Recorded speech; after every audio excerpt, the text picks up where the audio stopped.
Саламатсыздар ма менің қолдаушыларым? Бүгін сіздерге керемет әрі тез уақытта дайын болатын осындай керемет пирожкиді және сосиска тестенің жасалу барысымен бөлісетін боламын. Ең алдымен менің каналыма қолдау білдіріп, тіркеліп кетсеңіздер, ұнаса лайк басып, комментарий қалдырсаңыздар, және де қоңыраушаны баса кетуді ұмытпаңыздар. Сіздердің әрбір қолдауларыңыз мен үшін маңызды. Ал ендеше пирожкимізді жасап бастаймыз. Пирожкиді бізге жасау үшін қажет болады. Ең алдымен су қажет болады, сүт, ертілген сары май, бір жұмыртқа, тұз, шекер, дрожж және де қаймақ қажет болады. Ең алдымен сұйық массалардың барлығын құйып шығамыз.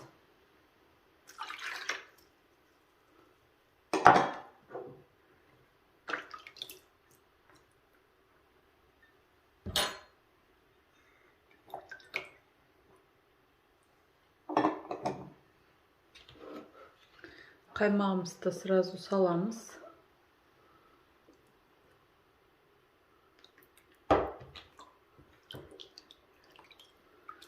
Және дрожж, құрғақ массамызды жақсылап араластырып ертіп аламыз.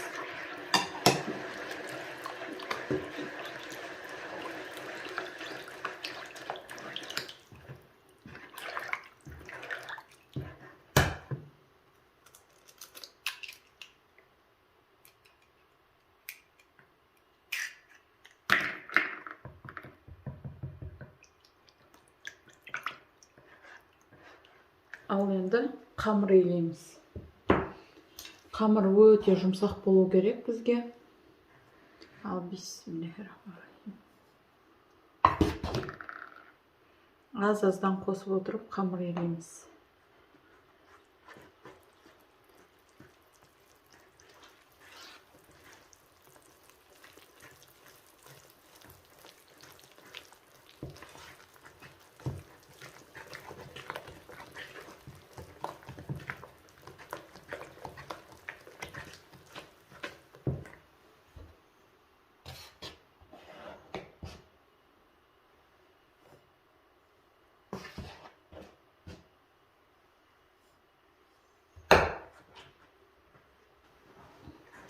Мінекей біздің қамырымыз дайын болды. Қолға аздап жабысады. Қатты жабыспайды, бірақ аздап қолға жабысыңқырап тұрады. Енді соның үстіне толтырып 1,5 столовый ложка сұйық май құямыз. Сосын қамырдың барлық бөлігіне жағып шығамыз осылай. 1 сағат жылы жерге қойып, көтерілуге қоямыз. Арасында 1-2 рет қайтарып жіберсеңіздер, қамырымыз өте жақсы ашып, жақсы көтерілетін болады.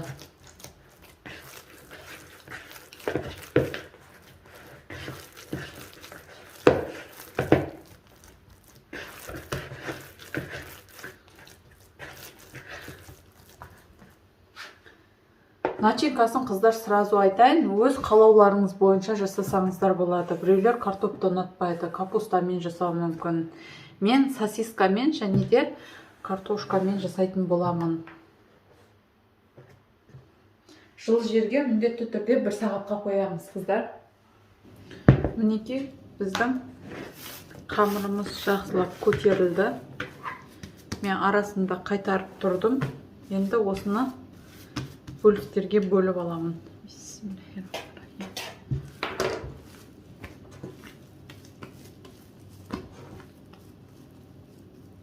Таразымен бірдей етіп бөлсеңіздер де болады, немесе көз мөлшерімен бірдей етіп бөлуге тырысыңыздар.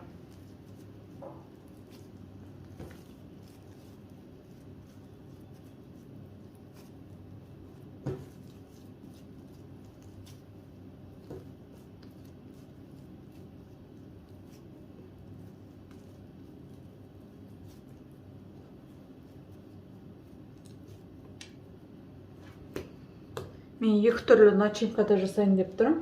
Яғни картошканы пісіріп алдым, және де сосискамен жасаймын.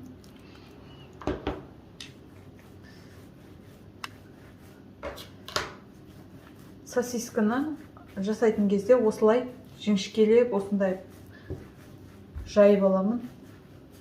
Лағманның қамырын созғандай етіп осылай созып шығамын. Осы қамырды алып сосискеге орап шығамын. Бас жағынан бастап осылай айналдырып отырып ораймын.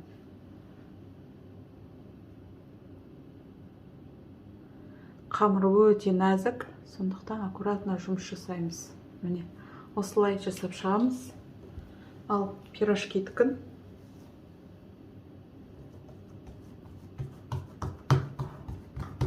қолмен жайсаңыздар да болады, немесе оқтаумен жайсаңыздар да болады. Негізі қолмен ыңғайлы.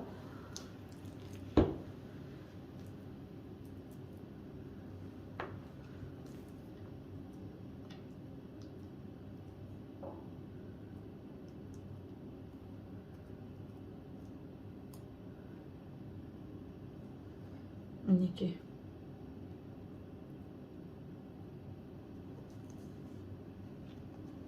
Мінекей. Осылай барлығын бүгіп шығамыз. Астын жақсылап бекітеміз. Мынау майлы қамыр болғаннан кейін бір-біріне бекітілу аздап қиындау болады. Осындай өте керемет пирожкилер шығады. Және де тағы бір түрін көрсетіп кетейін. Бұл негізі универсальный тесто десек болады, бір сөзбен айтқанда. Менде кеше самса істегенде азғантай фарш мартылып қалған еді, картошка араласқан. Осыны жұқа етіп жайып, былай самса түрінде де істесек болады.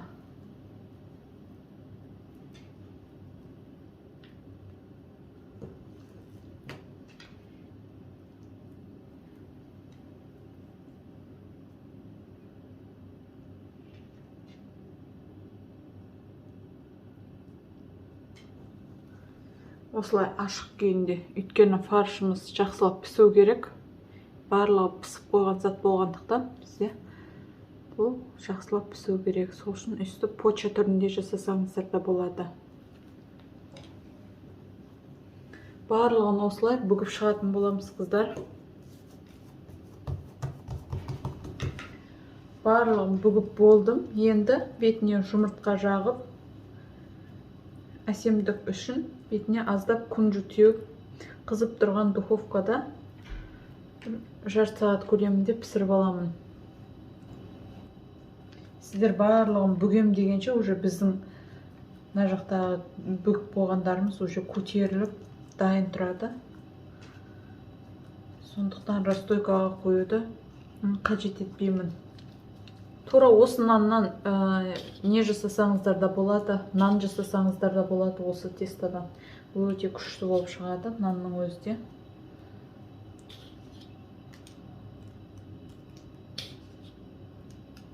Енді қызып тұрған духовкада пісіріп алатын боламын.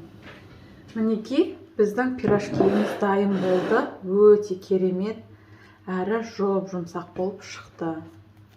Міне қараңыздар, қазір ыстық болып тұр. Және де бұл, айттым ғой, бұл тестодан нанды да жасауға болады. Міне, нанды өзі жұмсақ.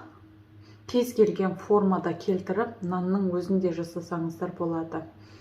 Сіздер де менің рецептімен жасап көріңіздер. Сіздермен болған мен Гүлжанар.